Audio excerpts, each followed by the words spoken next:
Hey guys, welcome back to my channel. और आज की इस वीडियो में हम ऐसे इम्पोर्टेंट जगह की बात करेंगे जो पेपर में पूछे जा चुके हैं। यानी आज हम देखेंगे ऐसे टॉप 30 क्वेश्चन, यानी 30 क्वेश्चन जो पेपर में पूछे जा चुके हैं। जैसे रेलवे एग्ज़ाम्स में, एसएससी में, नगर परिषद में, टीचर भर्ती के पेपर में, एलआईसी के पेपर में और पुलिस के पेपर में, यानी गवर्नमेंट के किसी भी एग्ज़ाम्स की दृष्टि से इम्पोर्टेंट क्वेश्चन आज हम पढ़ेंगे। ठीक है। सो जो भी आज हम जीके देखने वाले हैं उन्हें आप अच्छे से याद रख लें, ताकि आपको आने वाले एग्ज़ाम्स के पेपर में आप आसानी से उसका आंसर सही दे सको। तो ठीक है गाइस, अगर आप इस चैनल पर नए हो तो चैनल को सब्सक्राइब कर ले, ताकि मैं ऐसी ही काम की वीडियो लाता रहूँगा और आपके पेपर की तैयारी करवाता रहूँ। गाइस अब शुरू करते हैं अपने वीडियो को। सबसे पहले हमारा प्रश्न है, निम्न में से किस संशोधन में लोकसभा की अवधि 5 से बढ़ाकर 6 वर्ष कर दी गई? तो बताइए दोस्तों। तो आपका सही जवाब क्या हो जाएगा? सही जवाब हो जाएगा साथियों ऑप्शन बी, यानी 42वां संशोधन, यानी 42वां संशोधन। ठीक है दोस्तों, चलते हैं नेक्स्ट प्रश्न पे। आपका अगला प्रश्न है, निम्नलिखित में से कौन सा संशोधन आपातकाल के दौरान पारित किया गया था? बताइए दोस्तों, निम्नलिखित में से कौन सा संशोधन जो आपातकाल के दौरान पारित किया गया था? तो आपका सही जवाब हो जाएगा ऑप्शन डी, यानी 42वां संशोधन। ठीक है दोस्तों, चलते हैं नेक्स्ट प्रश्न पे। किस संविधान संशोधन विधेयक के तहत भारतीय संविधान की 8वीं अनुसूची में 4 भाषाओं बोडो, डोंगरी, मैथिली और संथाली को जोड़ा गया है? इम्पोर्टेंट क्वेश्चन है दोस्तों ये, तो आप इसे अच्छे से याद रखिएगा। ठीक है, तो इसका सही जवाब क्या हो जाएगा साथियों? ऑप्शन बी हो जाएगा, यानी 92वां संशोधन। ठीक है दोस्तों, ये अनुसूची। चलते नेक्स्ट। आपका अगला प्रश्न है साथियों, किस संविधान संशोधन द्वारा मतदान के अधिकार को 21 वर्ष से घटाकर 18 वर्ष कर दिया? ये भी इम्पोर्टेंट है दोस्तों, तो इसे भी याद रखिएगा। तो इसका सही जवाब क्या हो जाएगा? मत देने की उम्र 21 वर्ष थी, इससे घटाकर 18 वर्ष कब कर दी गई? बताइए दोस्तों, किस संविधान संशोधन द्वारा ये हुआ? तो आपका सही जवाब हो जाएगा साथियों ऑप्शन डी, यानी 61 वर्ष। ठीक है दोस्तों, 61। चलते अगले प्रश्न पे। आपका अगला सवाल है, किस संविधान संशोधन अधिनियम में गोवा को एक राज्य विधानसभा के साथ एक पूर्ण राज्य बनाया गया था? तो आपका सही जवाब क्या हो जाएगा साथियों? ऑप्शन सी होगा, यानी 56वां संविधान संशोधन अधिनियम 1987। ठीक है दोस्तों, याद रखना इंपॉर्टेंट है। तो चलते हैं नेक्स्ट। भारतीय संविधान का कौन सा अनुच्छेद संवैधानिक संशोधनों से संबंधित है? बताइए दोस्तों, भारतीय संविधान का कौन सा अनुच्छेद संवैधानिक संशोधनों से संबंधित है? तो आपका सही जवाब क्या हो जाएगा? तो आपका सही जवाब हो जाएगा दोस्तों ऑप्शन सी, यानी अनुच्छेद 368, 368वां। ठीक है, चलते अगले प्रश्न पे। आपका अगला प्रश्न है दोस्तों, देखिए, भारतीय संविधान के किस अनुच्छेद में कहा गया है कि राष्ट्रपति द्वारा निर्वाचित सदस्य राष्ट्रपति के चुनाव में मतदान नहीं कर सकते? बताइए दोस्तों, किस अनुच्छेद में ऐसा कहा गया है? तो आपका सही जवाब क्या हो जाएगा दोस्तों? सही जवाब हो जाएगा ऑप्शन सी। ठीक है दोस्तों, अनुच्छेद 55 में। ठीक है दोस्तों, याद रखिएगा, इंपॉर्टेंट है, कई बार एग्जाम्स में पूछा जा चुका है ये प्रश्न और आगे भी पूछा जाएगा। ठीक है, तो ये अनुच्छेद 55 में। चलते हैं, चलो नेक्स्ट। आपका अगला प्रश्न है साथियों, निम्नलिखित में से वह कौन सी रीट है जो न्यायालयों, निगमों, सरकारी कर्मचारियों या व्यक्तियों को उनके द्वारा लोक कर्तव्य निष्पादित किए जाने का निर्देश देते हुए जारी की जाती है? तो आपका सही जवाब हो जाएगा साथियों ऑप्शन सी, यानी परमादेश रीट। कौन सी रीट है दोस्तों? परमादेश। चलते हैं नेक्स्ट प्रश्न पे। संविधान सभा के कितने उपस्थित सदस्यों ने संविधान पर हस्ताक्षर किया? बताइए दोस्तों, कितने संविधान सभा के कितने उपस्थित सदस्यों ने संविधान पर हस्ताक्षर किया था? इनमें से बताइए कितने सदस्य थे? तो आपका सही जवाब हो जाएगा दोस्तों ऑप्शन बी, यानी 284 सदस्यों ने हस्ताक्षर किए थे। ठीक है दोस्तों, याद रखना इम्पोर्टेंट है। तो चलते हैं नेक्स्ट। उच्चतम न्यायालय ने संविधान के मूल ढांचे का सिद्धांत किस वाद में प्रतिपादित किया था? तो आपका सही जवाब क्या हो जाएगा दोस्तों? सही जवाब हो जाएगा ऑप्शन सी, यानी केशवानंद भारती बनाम केरल राज्य। ठीक है दोस्तों, केशवानंद भारती बनाम। ठीक है दोस्तों, चलते नेक्स्ट। निम्नलिखित में से कौन सा भारतीय नागरिकों का मौलिक कर्तव्य नहीं है? तो बताइए दोस्तों, मौलिक कर्तव्य कौन सा नहीं है? तो आपका सही जवाब हो जाएगा साथियों ऑप्शन सी, यानी संपत्ति इकट्ठा करना मौलिक कर्तव्य नहीं है। बाकी सार्वजनिक संपत्ति की रक्षा करना कर्तव्य है, प्राकृतिक पर्यावरण की रक्षा और सुरक्षा के लिए यह भी सही है, मौलिक कर्तव्य है। और वैज्ञानिक स्वभाव और जांच की भावना विकसित करने के लिए यह भी मौलिक कर्तव्य है, लेकिन संपत्ति इकट्ठा करना ये मौलिक कर्तव्य नहीं है। तो अपना राइट आंसर सी हो जाएगा। तो ठीक है दोस्तों, चलते हैं नेक्स्ट। आपका अगला प्रश्न है साथियों, निम्नलिखित में से भारत सरकार के किस अधिनियम को भारत का लघु संविधान कहा जाता है? Question repeat.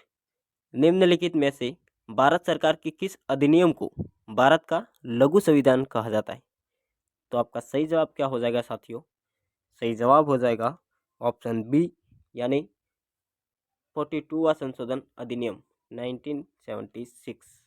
ठीक है दोस्तों, ये बहुत इंपॉर्टेंट क्वेश्चन है। हर एग्जाम में 42वां संशोधन के बारे में क्वेश्चन पूछे जाते हैं। आप किसी भी पेपर में देख लीजिएगा। तो दोस्तों ये क्वेश्चन इंपॉर्टेंट है, आप याद रखिएगा 100%। ठीक है, तो चलते हैं नेक्स्ट। भारत के सर्वोच्च न्यायालय की स्थापना किसकी सिफारिश पर की गई थी? बताइए दोस्तों, उच्च न्यायालय की स्थापना किसकी सिफारिश पर की गई थी? तो आपका सही जवाब हो जाएगा साथियों ऑप्शन बी, यानी 1773 का रेगुलेटिंग एक्ट के द्वारा इनकी सिफारिश पर की गई थी। ठीक है, चलते नेक्स्ट।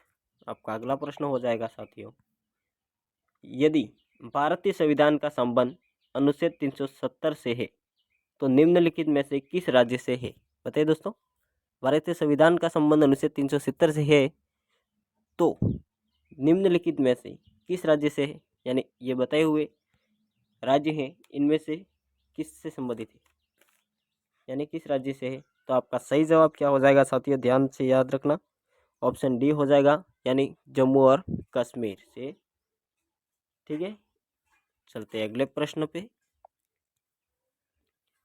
साथियों आपका अगला प्रश्न है और इम्पोर्टेंट क्वेश्चन है, निम्नलिखित में से कौन सा अधीनस्थ कार्यरत है? कौन सा अधीनस्थ कार्यरत है अभी? तो आपका सही जवाब क्या हो जाएगा दोस्तों? सही जवाब हो जाएगा ऑप्शन ए, यानी विशेष आर्थिक क्षेत्रों SEZ के विकास आयुक्त के कार्यालय। ठीक है दोस्तों, चलते हैं अगले प्रश्न पे। ये भी वेरी वेरी इंपॉर्टेंट क्वेश्चन है दोस्तों, 100% ये भी आपको याद रखना है। भारतीय संविधान का अनुच्छेद 2 से संबंधित है।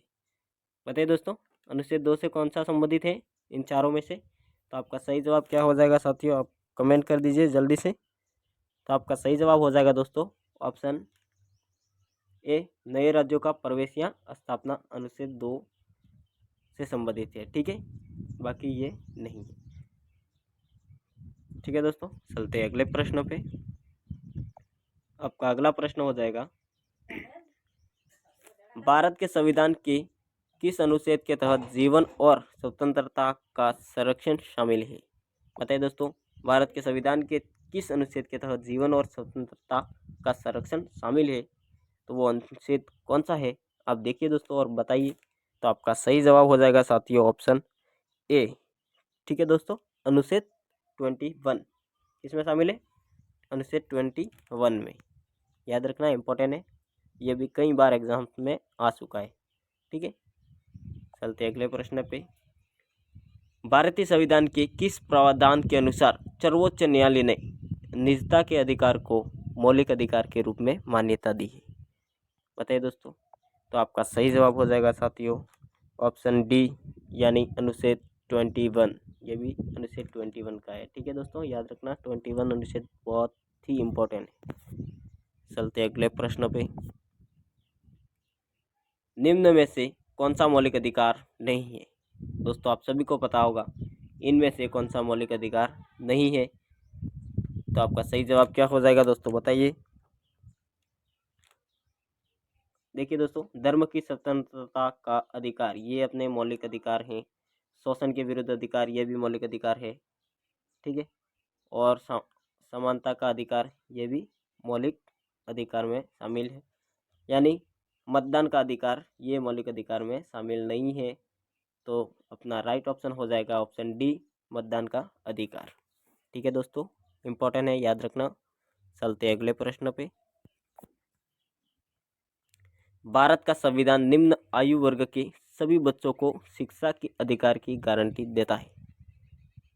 मतलब कितने साल के बच्चों को ये गारंटी देता है? तो आपका सही जवाब हो जाएगा साथियों, क्या हो जाएगा? ऑप्शन ए, यानी 6 ईयर से 14 वर्ष के बच्चों को शिक्षा के अधिकार की गारंटी देता है भारतीय संविधान। ठीक है, याद रखना 6 से 14 वर्ष के बच्चे को। ठीक है, चलते अगले प्रश्न पे। आपका अगला प्रश्न है साथियों, हमारे संविधान में राज्य नीति के निदेशक सिद्धांत की अवधारणा कहाँ के संविधान से ली गई है? बताइए दोस्तों, हमारे संविधान में राज्य नीति के निदेशक सिद्धांत की अवधारणा कहाँ के संविधान से ली गई है? यानी किस देश के संविधान से नीति के निदेशक सिद्धांत की अवधारणा ली गई है? तो आपका सही जवाब हो जाएगा साथियों, और ये इम्पोर्टेंट क्वेश्चन है, आपको याद रखना है। तो आपका सही जवाब ऑप्शन डी, यानी आयरलैंड के संविधान से ली गई है नीति के निदेशक। ठीक है दोस्तों, आयरलैंड। ठीक है, चलते अगले प्रश्न पे। भारतीय संविधान में राष्ट्रपति के चुनाव की प्रणाली किस देश से ली गई है? बताइए दोस्तों, भारतीय संविधान में राष्ट्रपति के जो चुनाव होते हैं वो प्रणाली किस देश से ली गई है? यानी ब्रिटेन से ली गई है, या संयुक्त राज्य अमेरिका, आयरलैंड या ऑस्ट्रेलिया से? तो आपका सही जवाब हो जाएगा दोस्तों। आपको ये क्वेश्चन याद रहना चाहिए, ये बहुत ही नॉर्मल क्वेश्चन है और एग्जाम की दृष्टि से बहुत ही इम्पोर्टेंट है। तो आपका सही जवाब हो जाएगा ऑप्शन सी। ये भी कहाँ से ली गई है दोस्तों? आयरलैंड से। ठीक है, तो याद रखना आयरलैंड। चलते अगले प्रश्न पे। आपका अगला सवाल हो जाएगा साथियों, इम्पोर्टेंट है। भारतीय संविधान में सम्मिलित किस भाषा के लिए 2011 तक ज्ञानपीठ पुरस्कार नहीं दिया गया था? तो आपका सही जवाब क्या हो जाएगा साथियों, ये आपको मैं बता देता हूँ। तो आपका सही जवाब ऑप्शन बी हो जाएगा, यानी सिंधी। ठीक है दोस्तों, हिंदी नहीं, सिंधी, याद रखना सिंधी। ठीक है दोस्तों, चलते हैं नेक्स्ट प्रश्न पे। ये लीजिए दोस्तों, अगला प्रश्न है आपका, निम्नलिखित में से कौन सा 1950 में अपनाए गए भारत के मूल संविधान का हिस्सा नहीं है? बताइए दोस्तों, क्वेश्चन रिपीट। निम्नलिखित में से कौन सा 1950 में अपनाए गए भारत के मूल संविधान का हिस्सा नहीं है? तो आपका सही जवाब क्या हो जाएगा दोस्तों, इनमें से कौन सा नहीं था 1950 में? तो आपका सही जवाब हो जाएगा साथियों ऑप्शन ए, यानी मौलिक अधिकार। ठीक है दोस्तों, याद रखना 1950 में अपनाए गए भारत के मूल संविधान का हिस्सा नहीं है। क्या कौन सा नहीं है? मौलिक अधिकार। बाकी राज्य के नीति निर्देशक सिद्धांत थे, मौलिक कर्तव्य थे और आपातकालीन प्रावधान भी थे। तो आप अच्छे से याद रखना दोस्तों, क्या याद रखना है? मौलिक अधिकार याद रखना है। ठीक है, मौलिक कर्तव्य शामिल थे लेकिन मौलिक अधिकार शामिल नहीं थे। और कर्तव्य और अधिकार में कंफ्यूज ना होना, अधिकार शामिल नहीं थे, कर्तव्य शामिल थे। ठीक है, चलते अगले प्रश्न पे। वहाँ अधिकतम अवधि कितनी होती है जिस तक संविधान के अनुच्छेद 356 के अधीन राष्ट्रपति द्वारा जारी की गई संसद द्वारा बढ़ाई गई उद्देश्य सामान्यतः लागू रह सकती है। तो दोस्तों आपका सही जवाब क्या हो जाएगा? सही जवाब हो जाएगा साथियों क्वेश्चन 25 का ऑप्शन ए। ठीक है साथियों, यानी 6 महीने। ठीक है दोस्तों, याद रखना कितने महीने? 6 महीने। ठीक है दोस्तों, चलते हैं नेक्स्ट प्रश्न पे। आपका अगला प्रश्न हो जाएगा साथियों, निम्नलिखित में से किस वर्ष संविधान में मूल कर्तव्यों को अंततः स्थापित किया गया? बताइए दोस्तों, निम्नलिखित में से किस वर्ष संविधान में मूल कर्तव्यों को अंततः स्थापित किया गया? तो आपका सही जवाब हो जाएगा दोस्तों ऑप्शन क्या हो जाएगा? सी, यानी 1977 में। ठीक है, याद रखना ऑप्शन सी 1976 में स्थापित किया गया था। चलते अगले प्रश्न पे। दोस्तों आपका अगला प्रश्न है, संविधान का कौन सा अनुच्छेद कहता है कि राज्यों के वकील यानी राज्यसभा भंग नहीं होंगी?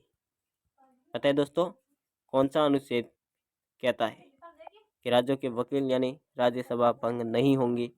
तो कौन सा अनुच्छेद कहता है दोस्तों? तो याद रखना अनुच्छेद कहेगा ए, यानी अनुच्छेद 83।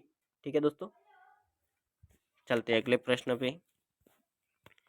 राज्य के नीति निर्देशक सिद्धांतों में से किस अनुच्छेद का संबंध अंतर्राष्ट्रीय शांति और सुरक्षा के संवर्धन से है? तो आपका सही जवाब क्या हो जाएगा दोस्तों? कौन सा अनुच्छेद हो जाएगा? तो आपका सही जवाब हो जाएगा ऑप्शन सी। ठीक है दोस्तों, ऑप्शन सी, यानी अनुच्छेद कौन सा है? 51। ठीक है साथियों, शांति और सुरक्षा के संवर्धन से, ये याद रखिएगा। चलते अगले प्रश्न पे। ये लीजिए दोस्तों, आपका अगला प्रश्न है, प्रथम केंद्रीय विधानसभा का गठन कब किया गया था? बताइए दोस्तों, प्रथम केंद्रीय विधानसभा का गठन कब किया गया था? प्रथम केंद्रीय, तो आपका सही जवाब हो जाएगा साथियों, सही जवाब ऑप्शन डी, यानी 1920 में। ठीक है दोस्तों, याद रहेगा, इंपॉर्टेंट है। प्रथम केंद्रीय विधानसभा का गठन 1920 में हो चुका था।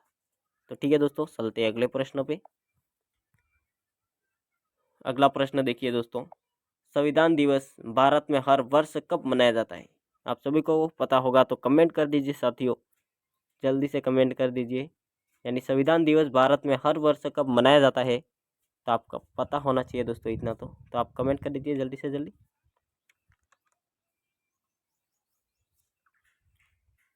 हो गए कमेंट दोस्तों? तो बता दो, आपका सही जवाब हो जाएगा दोस्तों ऑप्शन ए, 26 नवंबर को। ठीक है दोस्तों, 26 जनवरी मत कर दीजिएगा, 26 नवंबर याद रखना। ये संविधान दिवस भारत में हर वर्ष 26 नवंबर को मनाया जाता है। तो ठीक है दोस्तों, आज के लिए इतना ही, मिलते हैं नेक्स्ट वीडियो में। तब तक के लिए जय हिंद जय भारत। और दोस्तों आप इस चैनल पर पहली बार विजिट कर रहे हो तो चैनल को सब्सक्राइब भी कर लीजिए, और आपको वीडियो पसंद आई हो तो वीडियो को लाइक भी कर दीजिए। तो ठीक है दोस्तों, मिलते हैं नेक्स्ट वीडियो में, तब तक के लिए जय हिंद जय भारत।